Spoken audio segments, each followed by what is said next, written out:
Parents ஏதாவது 2 கருத்து சொல்கிறீங்களா? 2 minutes. ஒரு மைக் கொடுப்பா. 2 minutes முடிச்சுக்கலாம். சென்டர் கொண்டு போமா. வேறு ஏதாவது டவுட் இருந்தால், ரொம்ப வேலிட் பாயிண்டாக இருந்தால் 2 கருத்து கொடுங்க. அவர்கிட்ட கொடு. அவர் தான் கொடுமா. அவர்கிட்ட சிவப்பு சட்டைக்கார்ட்ட ரொம்ப ரசித்து கேட்டுட்டு இருந்தார், கைதட்டிகிட்டே இருந்தார். சார் நீங்கள் சொன்னது வந்து எங்கள் மனசில் இருக்கிறது எல்லாமே சொல்லிட்டீங்க சார். சரி சரி, அது எங்களுக்கு ரொம்ப சந்தோஷமாக இருக்குங்க சார். ரொம்ப நன்றி. சரிங்க. பக்கத்தில் அவர் ஆத்துக்காரர் தானே, அவர் தான் ரொம்ப ரசித்தார். சொல்லுங்கள். இல்லை சார், எங்கள் பாப்பா படிக்கிறது எனக்கு பெரிய விஷயம், காலேஜில் படிக்கணும் அப்படின்னு சொல்லிட்டு நாங்கள் பாப்பாட்ட என்ன சொல்லி கூட்டிகிட்டு வந்தோன்னா அனைத்தும் நீங்கள் சொன்னது எனக்கு ரொம்ப சந்தோஷமாக இருந்தது. Very good. ஏன்னா எங்கள் வீட்டில் எங்கள் பாப்பா தாங்க சார் முதல் பட்டதாரி. அது போதுமே, பெரிய விஷயமாச்சு அது.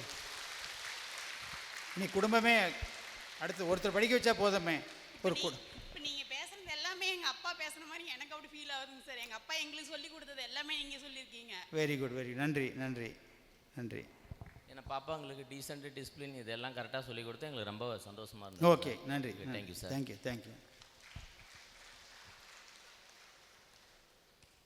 நான் பேசும்போது ஒரு சில முகத்தெல்லாம் பார்ப்பேன், அது யார் அந்த பேச்சை ரிசீவ் பண்ணுறாங்க, அது எப்படி ரிசீவ் பண்ணுறாங்க அப்படிங்கிறதெல்லாம் நான் கவனிச்சதில் அவர் இன்னும் 4-5 பேர்த்து பார்த்துருக்கேன். அது அவங்களே பேசுகிறாங்களான்னு நான் பார்த்துக்கிறேன். ஒரு அருமையான நிகழ்வு. இப்போ எங்களுடைய குழந்தைகளை எல்லாம் அங்கே சேர்த்துறதுக்காக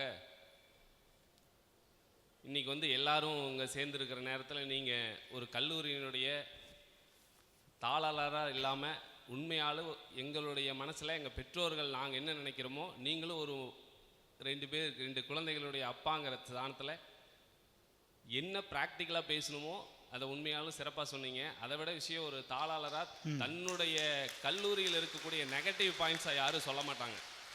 அவங்க கல்லூரி அப்படி இருக்குது பெருசு, நாங்கள் வந்து அப்படி சிறப்பாக செய்வோம், அதை செய்வோம், இதை செய்வோம்னு சொல்லுவாங்க. பட் நீங்கள் வந்து கேம்பஸில் நடக்கக்கூடிய ப்ராக்டிக்கல் ப்ராப்ளம் டிரைவர்ஸ் வரைக்கும் ஓப்பனாக சொல்லிட்டீங்க. ஏன்னா நிறைய பேரண்ட்ஸ் வந்து இதை வந்து கல்லூரி பக்கமே தான் கொண்டு போய் சேர்த்துவாங்க பிரச்சனைகளை. ஆனால் நம்ம பக்கமும் பிரச்சனை இருக்குது அப்படிங்கிறத தெளிவாக நீங்கள் ட்ரெஸ் கோட்லேருந்து ஆரம்பத்தில் சொல்லிட்டீங்க. நாம் நம்ம குழந்தைகளை வெளியே அனுப்பும்போது எப்படி அனுப்புகிறோம், நம்மளுடைய வளர்ப்பு எப்படிங்கிறது முதல்ல நல்லபடியாக இருந்தால் தான் அவங்களுடைய எதிர்காலம் பள்ளி பருவங்கிறது பாதி தாங்க. நாம் நம்ம வளர்த்துற விதத்தில் தான் பாதி இருக்குது. மீதி வந்து உங்களுடைய செயல்பாடுகளை குறை சொல்கிறதுங்கிறது 2வது விஷயம்தான். அந்த வகையில் வந்து எல்லாத்துக்கும் அந்த ட்ரெஸ் கோடு முதற்கொண்டு எப்படி பழகணும், ஒருத்தர்கிட்ட எப்படி நடந்துக்கணும், செல்ஃபோன் யூசேஜ் எப்படி இருக்கணும் அப்படிங்கிறது எல்லா வகையிலையும் நீங்கள் சொன்னது எங்களுக்கு சில பேர்த்துக்கு தெரிஞ்சிருந்தாலும், இங்கே படிக்காத வில்லேஜ்லேருந்து கஷ்டப்பட்டு குழந்தைகளை படித்து ஏதாவது எதிர்காலத்தில் நல்ல முறையில் முன்னேற்றணும் அப்படிங்கிற சிரமப்பட்டு சேர்த்துற பெற்றோர்களுக்கும் இது நல்ல ஒரு கருத்தாக அமைஞ்சுது. மேலும் இந்த கல்லூரியில் எங்கள் குழந்தைகளை சேர்த்துறதுக்கு ரொம்ப சந்தோஷப்படுறோம். சிறப்பான முறையிலே எல்லாரும் படிக்க வைக்கணும். அதே மாதிரி எல்லாத்துக்கும் வேலை வாய்ப்பை உருவாக்கி தரோம் அப்படின்னு ஐயா அவர்கள்லாம் மேலே சொன்னாங்க, உண்மைதான். ஆனால் அதே சமயத்தில் என் பொண்ணுக்கு சொல்கிற மாதிரி எல்லாத்துக்கும் சொல்கிறது, அவங்களுடைய தனித்தன்மையான திறமைகளை வளர்த்துக்கிட்டால் மட்டும்தான் அந்த இடத்துக்கு அடைய முடியும். எல்லாரும் கேம்பஸ் செலெக்ஷன் ஆகிறாங்க அப்படின்னா எந்த கல்லூரியும் கொடுக்க முடியாது. பட் அவங்கக்கிட்ட இருந்து அந்த ரெஸ்பான்சிபிலிட்டி வந்தால் தான் ஒரு ஆசிரியராக அதை வந்து கோயின்சிடாக கொண்டு போய் அவங்களுக்கு ஒரு திறமையான ஒரு நிறுவனத்தில் வேலையை வாங்கி தர முடியும். அந்த வகையில் என்னுடைய பொண்ணு மாதிரியே இங்கே வந்திருக்கிற எல்லாத்துக்கும் சொல்கிறது, அவங்க துறையில் படிக்கிறதுக்கு உண்டான தனித்துவமான திறமைகளை வளர்த்துக்குங்க, படிப்பில் செயல்பாடு காமிங்க. அது மற்றவங்களுக்கு நான் கொடுக்குற, என் பொண்ணுக்கு கொடுக்குற அறிவுரையே உங்கள் மூலியமாக நானும் சொல்லிக்கிறேன். நன்றி, வணக்கம்.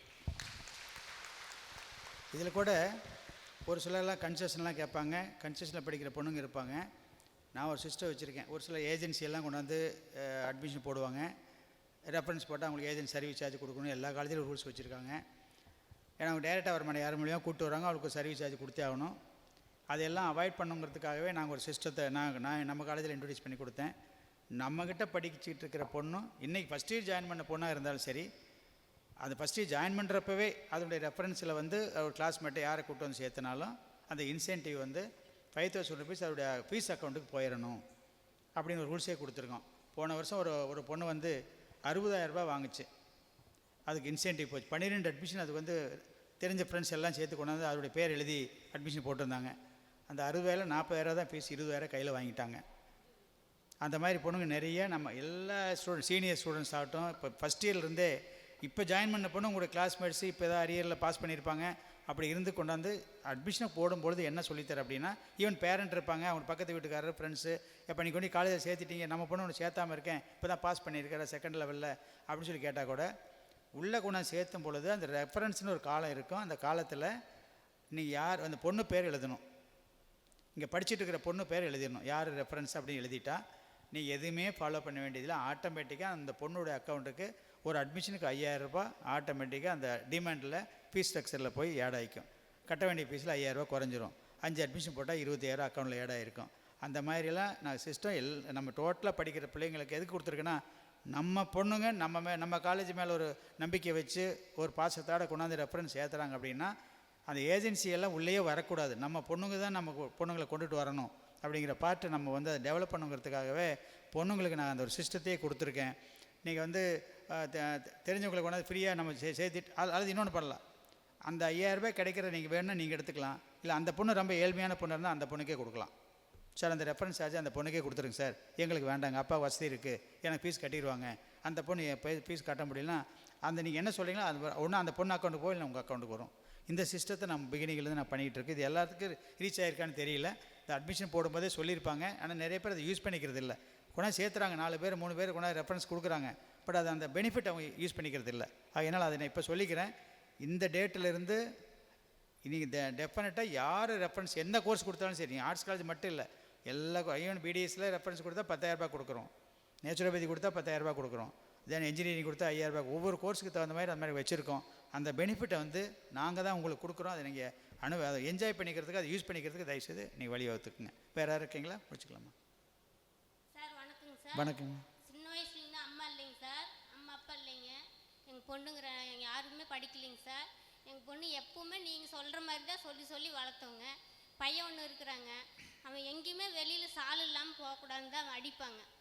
இப்படி தான் வளர்த்தி இருக்கிறேங்க. ரொம்ப கஷ்டத்தில் தான் கொண்டு வந்து நான் சேர்த்தியா வேணும் படிக்க வைக்கலாம் அப்படின்னு கூலி வேலை தான் செஞ்சிட்ருக்குறேங்க சார். அது அப்படி தான் நீங்கள் என்ன சொல்கிறீங்களோ அதே தான் நான் சொல்லி சொல்லி வளர்த்துறேன், கூட கூட்டிகிட்டு வரேங்க. ரொம்ப நன்றிங்க. நீங்கள் சொன்னது ரொம்ப எனக்கு சந்தோஷங்க சார். இது பொண்ணு ரெக்கார்ட் பண்ணிட்டாங்க, பரவாயில்ல அம்மா பேசுனதை. ஏன்னா ஒரு அம்மா இந்த இடத்துல வந்து நம்ம அம்மா மைக்கை பிடிச்சி தைரியமாக பேசுகிறாங்க அப்படின்னா அதெல்லாம் பொண்ணு கொடுத்து வச்சுருக்கணும். இப்போ தான் அம்மா பற்றி பொண்ணுக்கு தெரியும். அப்பா அம்மா எனக்கு யாரும் இல்லைங்க சார், சின்ன வயசுலேருந்தே பரவாயில்ல, கஷ்டப்பட்டு தான் குழந்தைகள் காப்பாற்றணுங்க. நன்றி, பார்த்துப்போம். ரைட், முடிச்சுக்கலாமா? வேறு யாரும் இருக்கீங்களா? ஓகே, அங்கே ஒரு இடத்து கொடுத்துருப்பா, ஒரு நடுவில் நில்லுங்கம்மா பை. இதை முடித்த உடனே நேராக லஞ்ச் சாப்பிட்றோம். சாப்பிட்டுட்டு அந்த ரெகுலர் ஃபார்மாலிட்டிஸ் என்ன, அங்கே அட்மிஷன் டிரான்ஸ்போர்ட்டில் வந்து இந்த கார்டு வாங்கணும், ஐடி கார்டு வாங்கணும், காலேஜுக்கு வாங்குறது, இதெல்லாம் பண்ணிக்கிங்க. நம்ம நாளையிலேருந்து நாளையிலேருந்து உங்களுக்கு அந்த கோட் மெஷர்மெண்ட்டுக்கு வந்து 28, 30, 32, 34, 36, 38, 40 அப்படி ஒரு சைஸ் வரைய கோட் வச்சுருப்பாங்க. அந்த கோட்டை போட்டு பார்த்து உங்களுக்கு என்ன சைஸுங்கிறது உங்கள் பேர் அந்த கோட்டு அந்த சைஸை கொடுத்துட்டிங்கன்னா நம்ம ஸ்டிச் பண்ணிகிட்டு இருக்காங்க, அந்த சைஸ் வரையும் உங்களுக்கு கோட்டு வந்து சேர்ந்துடும். மெஷர்மெண்ட்டாக எடுக்க மாட்டாங்க, கையில் கொடுப்பாங்க. நீங்கள் அந்த சைஸை போட்டு அது என்ன சைஸ்ன்னு பார்த்து பேர் எழுதிக்குவாங்க. அது பிரகாரம் உங்களுக்கு யூனிஃபார்ம் ஒரு 15 நாளில் வந்து சேர்ந்துடும். பேசுங்க சார். வணக்கங்க. நான் தமிழ்நாடு அரசு போக்குவரத்து டிரைவராக இருக்கிறேங்க. எனக்கு 2 பொண்ணுங்க சார். ஒரு பொண்ணு பிஎஸ்சி காலேஜில் படிக்கிறாங்க. இந்த பொண்ணுக்கு அதே காலேஜில் அப்ளிகேஷன் போட்டேங்க. ஆனால் கடவுளாக பார்த்து அந்த காலேஜில் விட்டு இங்கே திருப்பிங்க வர வச்சிருச்சிங்க. ரெண்டாவது என்னென்னா, நீங்கள் சொன்ன ஒரே ஒரு அறிவுரைங்க, தாய் போல பிள்ளை நூல் போல சேலைங்கிற ஒரு கிராமத்து ஒரு பழமொழிங்க. தாய் எந்த அளவுக்கு துணி போடணுமா அந்த அளவுக்கு தான் பிள்ளைங்க துணி போடுவாங்கிறது ஒரு விளக்க மிக சூப்பராக இருந்ததுங்க சார். சரி, ரொம்ப நன்றிங்க. தேங்க்யூ. வணக்கம். வணக்கங்க, சொல்லுங்கள். என் பொண்ணை வந்து இந்த காலேஜில் சேர்த்து நான் ஏற்கனவே முடிவு பண்ணியிருந்தேன். சரிங்க. ஆனால் இருந்தாலும் என் ஃப்ரெண்டு பொண்ணு வந்து ஏற்கனவே படிச்சிருந்தான். அவள் ஒழுக்கம் அது என்னது நல்லா இருந்தது. அதே மாதிரி நம்ம பொண்ணு வர வேணுன்னு இங்கே கூட சேர்த்துக்கிறேன். அதே மாதிரி நல்ல முறையாக படித்து வெளியேறோன்னு ஆசைப்பட்றேன். நன்றி. நன்றி, நன்றிங்க. ஒரு காலத்தில் பொண்ணுங்க வரும்போது அட்மிஷன் வரும்போது நானும் அட்மிஷன் ஆஃபீஸில் வந்திருப்பேன். அப்பா முன்னாடி வருவார், மஞ்சள் பை எடுத்துகிட்டு சர்டிஃபிகேட்லாம் எடுத்துகிட்டு வருவார். பொண்ணு பின்னாடி வரும். அப்படி வந்தோன்னே அப்பா வந்து முன்னாடி உட்காந்துக்குவார், பொண்ணு நிற்கும். அட்மிஷன் போட்டு முடிச்சுட்டு பொண்ணை கூட்டிகிட்டு போவார். இப்போ ஸ்டைல் எப்படின்னா பொண்ணு முன்னாடி வருது, அப்பா பின்னாடி வராரு. பொண்ணு எந்த காலத்தில் கொண்டு சேர்த்தன்னு சொல்லுதோ அந்த காலத்தில் அப்பா சேர்த்தி ஆகணும். நிறைய பேரண்ட்ஸ் நிறைய பேரண்ட்ஸ் ஏங்க அது அவங்க படிக்கிற படிப்பு அதே காலேஜில் போய் சேரணும்னு இல்லை. நமக்குன்னு ஒரு முடிவு எடுக்கணும், நமக்குன்னு ஒரு வசதி வாய்ப்பு எப்படி இருக்குது, எந்த காலேஜில் சேர்த்தணும், பேரண்ட்ஸ் முடிவு எடுக்கிற அளவுக்கு பொண்ணுங்களை நம்ம கொண்டுட்டு வரணும். அந்த மாதிரி வர்றதில்லை. இப்போ மாறி வந்துடுச்சு. பொண்ணு முன்னாடி வந்தோடனே என்ன பண்ணுது, கப்புன்னு சேரில் உட்காந்துக்குது, அப்பா நிற்கிறாரு. இன்னும் பார்க்குறேன். இதெல்லாம் அனுபவம் தான். காலம் மாறிப்போச்சு. அந்த காலம் மாற்றத்துக்கு காரணமே இந்த ட்ரெஸ் கோடெல்லாம் தான். அந்த ட்ரெஸ்ஸுக்கு மாறினாவே அதுக்கு கம்பீரம் வந்துடுது அவங்களுக்கு. அப்பா நின்னா நம்ம அவங்க உட்காந்துக்கிறாங்க. வேறு யாரும் இருக்கீங்களா? வணக்கம், சொல்லுங்கள். வணக்கம் சார். சார் நான் சேலத்துலேருந்து வரேங்க சார். சொல்லுங்கள். எங்கள் பாப்பாவை 18 வருஷமாக எங்கள் கூடயே, அதாவது வந்து ட்ராவல் ஒரு 5 நிமிஷம் ட்ராவல் தான் இருக்கும். பிக்கப் பண்ணுறது, கூட்டிகிட்டு வர்றது. காலையில் அவர் விடுவார், ஈவினிங் நான் போய் கூட்டிகிட்டு வருவேன். அந்த அளவுக்கு தான் ட்ராவலில் வச்சுருந்தோம். அப்புறம் எப்படின்னா இந்த இடத்துக்கு வர்றதுக்கு நானும் எங்கள் ஹஸ்பண்டும் சண்டை போட்டுக்கிட்டோம். ஏன்னா 1 hour ட்ராவல் போய் பாப்பா அப்படி படிக்கணுமா, நம்ம சேலத்துலேயே நம்மளை காலேஜில் பக்கமாக போட மாட்டோமா அப்படின்னு நானும் எங்கள் ஹஸ்பண்டும் கொஞ்சம் சண்டை போட்டுக்கிட்டோம். அப்புறம் என்னை எல்லாம் சொல்லி புரிய வச்சாங்க. நீ ஏன் வந்து உன் பொண்ணை வந்து உனக்குள்ளே வச்சுக்கிற, வெளியே அனுப்புனாதான் அவளோட இதெல்லாம் தெரியும், நீ உனக்குள்ளே வச்சுக்காத அப்படின்னு சொல்லி எல்லாம் எனக்கு ஒரு என் ஃப்ரெண்டுங்க எங்கள் அக்காங்க எல்லாமே எனக்கு கொஞ்சம் பேசினாங்க. அப்புறம் பாப்பா வந்து கேட்டேன். அப்புறம் அவளும் இந்த மாதிரிம்மா நான் போய் படிக்கிறேன் இருக்கிறேம்மா, 1 hour ட்ராவல் தானே, நான் பரவாயில்ல சமாளிச்சுக்கிறேன், 5:30 நான் வீட்டுக்கு வந்துடுவேன் அப்படின்னு சொல்லி பாப்பாவும் சொன்னுச்சு. ஆனால் இங்கே வந்ததுக்கப்புறம் தாங்க சார் எனக்கு நீங்கள் எந்த அளவுக்கு பேசுனீங்களோ அந்த அளவுக்கு எனக்கு ஓரளவுக்கு கொஞ்சம் சாக்ரிஃபிகேஷனாக ஆகுதுங்க சார். ஸோ இன்றைக்கி தான் மனசு திருப்தியாக இருக்குது. கண்டிப்பாங்க சார், கண்டிப்பாக மனசு திருப்தியாக இருக்குங்க சார். அதாவது 18 வருஷமாக நம்ம வெளியே அனுப்பாத பொண்ணை இப்போ 3 வருஷம் நம்ம அனுப்பி படிக்க வைக்கணுமா அப்படின்ட்டு எனக்கு தோணுச்சு. இப்போ நீங்கள் இந்த அளவுக்கு நீங்கள் பேசி என்னை ஓரளவுக்கு கொண்டு வந்துட்டீங்க சார். ரொம்ப நன்றிங்க சார். ரொம்ப நன்றி. பரவாயில்ல, நாங்கள் பார்த்துக்கிறோம், கவலைப்படாதீங்க. கண்டிப்பாங்க சார். Thank you sir. ஓகே, அவ்வளோதாங்க.